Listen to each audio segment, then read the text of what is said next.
The galaxy trembled in mortal terror whenever the Zorgax aliens attacked.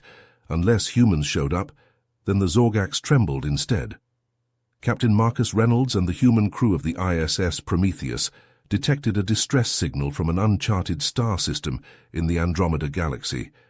They found a massive Zorgax battleship attacking a smaller vessel. The Zorgax fired on the human ship. Marcus dodged and fired back, destroying the Zorgax weapons with one shot. The Zorgax fled in shock and horror. The human crew hailed the unknown ship. Captain Zoran of the Eldari race appeared on screen. He thanked Marcus, awed by human skill and technology. Zoran revealed the Eldari had fought the Zorgax for decades and were losing. He invited the humans to visit the Eldari homeworld. Marcus knew he had to help the Eldari. The Zorgax conquering the galaxy would mean death for trillions. Humanity was the Eldari's last hope for survival. If the humans failed here, the Zorgax would rampage unchecked and humanity would likely be next. The Prometheus descended through the atmosphere of Eldar Prime, its hull glinting in the planet's twin suns. As the ship touched down on the landing pad, a delegation of Eldari leaders stood waiting, their flowing robes billowing in the wind. Captain Marcus Reynolds strode down the ramp, flanked by his senior officers. The Eldari bowed deeply, their faces a mix of awe and desperation. "Welcome, Captain Reynolds," the Eldari Prime Minister said. "We cannot express our gratitude enough for your timely intervention against the Zorgax. Please, walk with us. We have much to discuss." Marcus fell into step beside the Prime Minister as they made their way to the Eldari government building. The crew marveled at the architecture, towering spires that seemed to defy gravity, adorned with intricate carvings. Inside, the humans were seated at a long table across from the Eldari leaders. Servants placed platters of exotic fruits and drinks before them. The Eldari bombarded the humans with questions about Earth, their technology, and their encounters with the Zorgax. Marcus did his best to answer, but steered the conversation towards the matter at hand.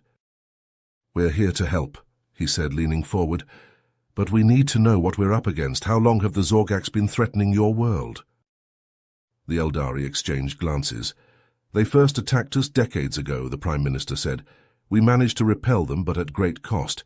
They've only grown stronger since then. We've lost countless colonies, and now they've set their sights on our homeworld." Suddenly, the doors burst open, and an Eldari scout stumbled in, clutching his side. Blue blood seeped through his fingers. The Eldari leaders rushed to his aid, easing him into a chair. "Forgive the intrusion," the scout gasped. "But I bring urgent news. The Zorgax, they're coming. A massive invasion fleet, larger than any we've seen before. They'll be here within a day." The room erupted into chaos. Eldari leaders shouted over each other, some calling for evacuation, others for surrender. Marcus slammed his fist on the table, silencing them. "We won't let your world fall," he said, his voice steady. "We'll stand with you, and together we'll drive the Zorgax back to whatever hole they crawled out of." The Eldari looked at him, hope and skepticism warring on their faces. "But Captain," the Prime Minister said, "even with your advanced technology, we'll be vastly outnumbered. The Zorgax will overwhelm us." Marcus met his gaze. "Numbers aren't everything. We have something the Zorgax don't, the will to fight for what's right, and we don't fight alone." He tapped his comm badge. "Reynolds to Prometheus, get me a line to Earth Command, Priority 1. As he waited for the connection, he turned back to the Eldari. "In the meantime, let's get to work. We need to fortify your defenses, train your troops, and come up with a battle plan. My crew will assist in any way we can." The Eldari nodded, their resolve hardening. They broke into groups, some heading off with the human officers to assess the planet's defenses, others clustering around tactical displays to strategize. Hours later, Marcus stood on the balcony of the government building, looking up at the stars. The Eldari Prime Minister approached, offering him a drink. "Do you really believe we can win?" the Prime Minister asked. Marcus took a sip, savoring the alien liquor. "I believe in the strength of those who fight for their homes, their families, and I believe in the power of unity. The Zorgax may be strong, but they fight only for themselves. We fight for each other." The Prime Minister clinked his glass against Marcus. "Then let us hope that your faith is not misplaced for all our sakes." As the twin suns set over Eldar Prime, the humans and Eldari worked tirelessly, preparing for the battle to come. The fate of a world, and perhaps the galaxy, rested on their shoulders. As Marcus waited for a response from Earth Command, he couldn't shake the feeling that this was just the beginning of something much larger. The Zorgax had been a looming threat in the galaxy for far too long, and now, with the Eldari on the brink of collapse, it seemed that the time had come for humanity to step up and take a stand. The response came sooner than expected. Earth's leadership, recognizing the strategic importance of establishing a strong presence in the Andromeda galaxy and the potential for gaining valuable allies, had dispatched a fleet of their most advanced warships to support the Prometheus and the Eldari. Marcus felt a surge of pride and relief as he relayed the news to the Eldari Prime Minister. "Our reinforcements are on their way," he said, clasping the Prime Minister's shoulder. "Earth stands with you." The Prime Minister's eyes shone with gratitude and renewed hope. "Thank you, Captain Reynolds. Your people's generosity and courage will not be forgotten." The human fleet arrived just as the Zorgax invasion force emerged from hyperspace. The sheer size of the enemy armada was staggering. Thousands of ships, each bristling with weapons, and filled with the Zorgax's fiercest warriors. But the humans were undaunted. As the Zorgax launched their assault on Eldar Prime, the human ships moved to intercept, their advanced shields absorbing the brunt of the enemy fire. The Prometheus led the charge, its weapons cutting through the Zorgax ships like a hot knife through butter. On the ground, Marcus rallied the Eldari troops, his confidence and tactical expertise inspiring them to fight with renewed vigor. The human soldiers fought alongside them, their advanced armor and weapons more than a match for the Zorgax's brute force. The battle raged for hours. The skies above Eldar Prime lit up with the flash of weapons fire and the explosions of ships. But slowly, inexorably, the tide began to turn. The humans' superior technology and tactics proved to be a crucial advantage, and the Zorgax began to falter under the relentless onslaught. Seeing an opportunity, Marcus led a daring attack on the Zorgax flagship. With a small team of his best soldiers, he boarded the massive ship, fighting his way to the bridge. In a furious battle, they managed to cripple the flagship's main weapons, sending a shockwave through the Zorgax fleet. With their flagship disabled and their forces in disarray, the Zorgax had no choice but to retreat. As they fled back into hyperspace, the Eldari erupted into cheers of victory and relief. They surrounded the humans, embracing them as saviors and brothers in arms. But even as they celebrated, a chilling message reached the planet's surface. It was from the Zorgax Emperor himself, his holographic image towering over the assembled humans and Eldari. "You have made a grave mistake, humans," the Emperor snarled, his eyes burning with hatred. "By interfering in our conquest, you have declared war on the Zorgax Empire. We will crush you, along with your pathetic Eldari allies. Prepare yourselves for annihilation." The transmission cut off abruptly, leaving a stunned silence in its wake. Marcus looked around at his crew, at the Eldari leaders, and saw the same realization dawning on their faces. The battle for Eldar Prime had been won, but the war was just beginning. A war that would span galaxies, a war that would determine the fate of not just the Eldari, but of humanity itself. Marcus squared his shoulders, ready to face whatever challenges lay ahead. They had made a stand here today, and they would continue to stand together against any threat that dared to menace the innocent. That was the human way. The news of the Zorgax Emperor's declaration of war spread through Earth like wildfire.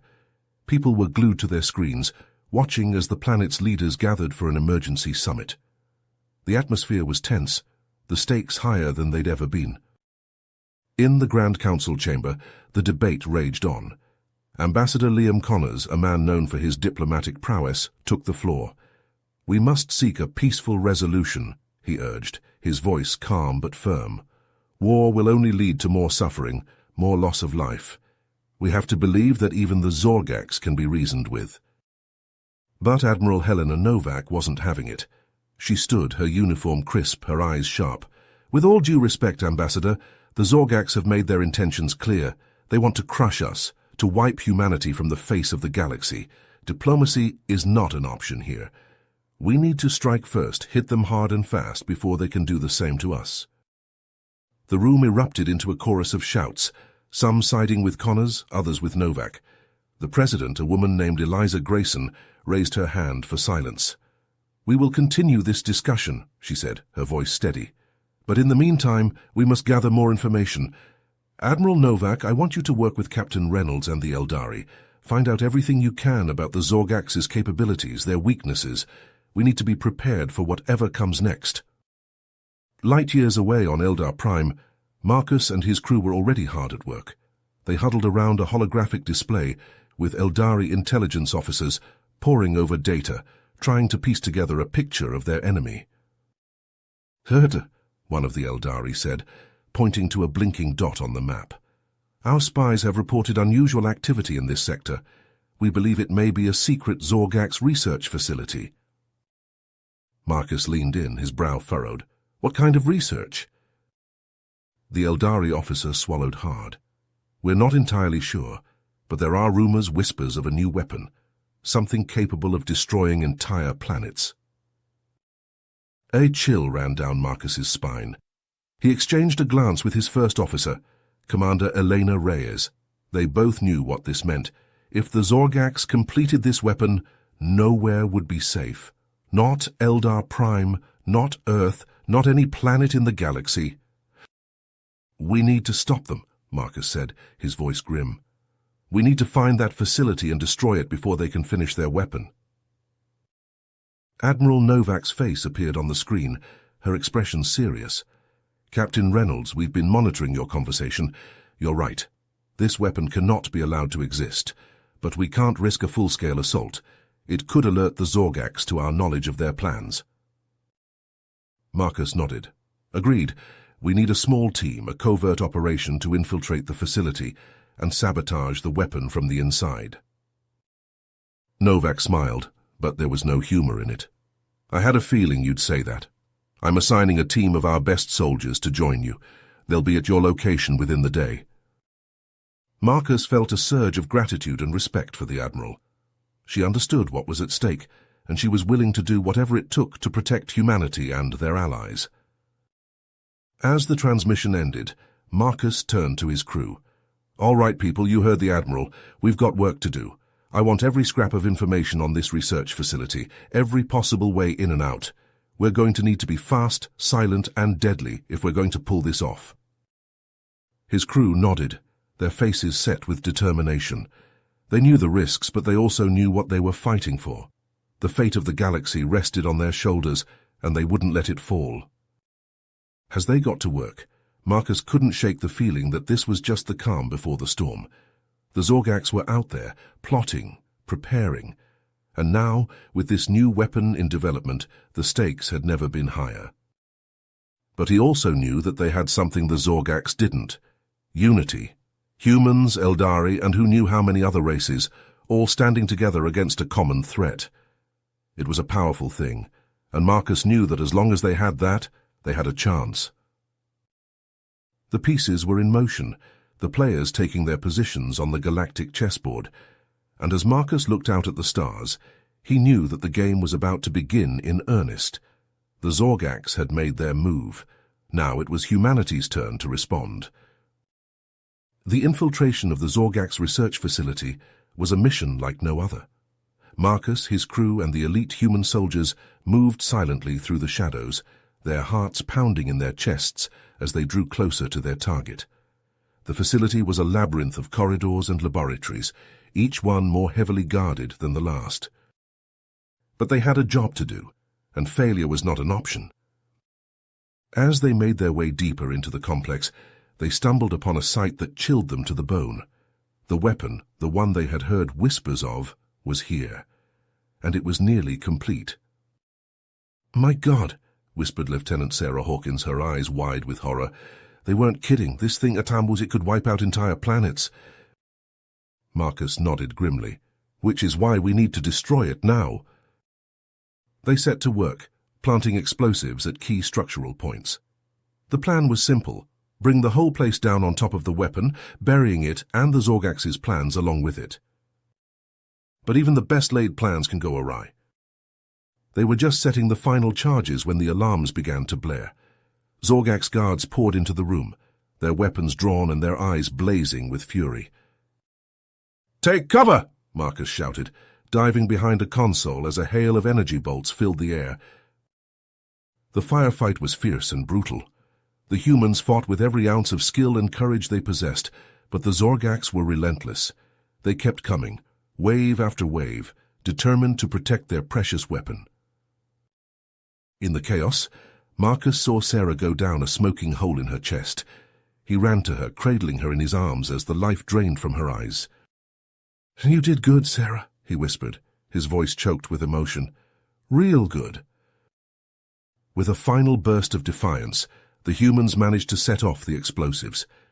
The facility shook and shuddered, the walls crumbling and the floors giving way. Marcus and the survivors fled, racing against time to escape the collapsing structure. They barely made it out, the heat of the explosion singeing their backs as they dove for cover. But they had done it. The weapon was destroyed, the facility reduced to rubble. As they limped back to their ships, Marcus couldn't shake the image of Sarah's lifeless body from his mind. She was one of many, he knew. In war there were always casualties. But that didn't make it any easier. Their return to Eldar Prime was somber. They had succeeded in their mission, but the weight of their losses hung heavy on their shoulders, and then came the news that made their blood run cold. The Zorgax had attacked a human colony world. Thousands of civilians, men, women and children, slaughtered without mercy. It was a brutal reminder of what they were up against. The Zorgax didn't care about innocence. They didn't care about rules of engagement or the laws of war. They were a plague, a cancer that needed to be cut out before it could spread. Earth's leaders, faced with this undeniable proof of the Zorgax's cruelty, hardened their resolve. There would be no more talk of diplomacy, no more hopes for a peaceful resolution. The Zorgax had to be stopped, no matter the cost. Admiral Novak's orders were clear and uncompromising. A massive assault on the Zorgax's main military stronghold, a strike to the heart of their war machine. It was a risky move, but a necessary one.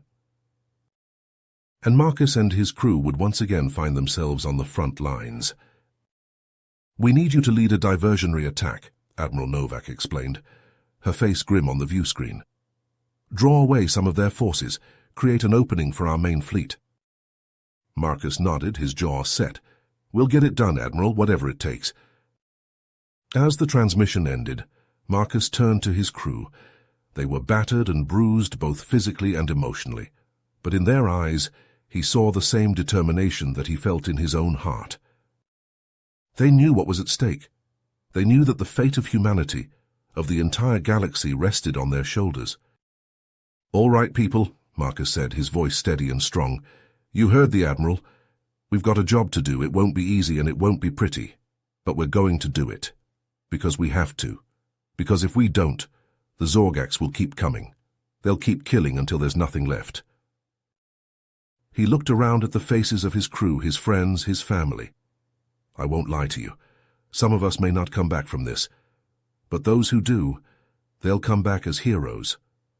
As the ones who stood against the darkness and said, 'No more.'"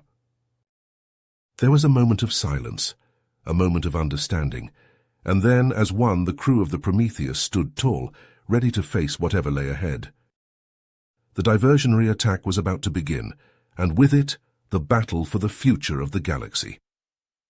Marcus knew that they might not all survive the coming storm, but he also knew that they would fight to their last breath, for Earth, for the Eldari, for every race that called the stars their home. The Zorgax had started this war, but by all that was holy, humanity would finish it. You have reached the end of the story. If you enjoyed this story and want to support me, please leave a like and subscribe to my channel. And for every comment that says, "I liked the story," I will heart every single one of them. Thank you for your time.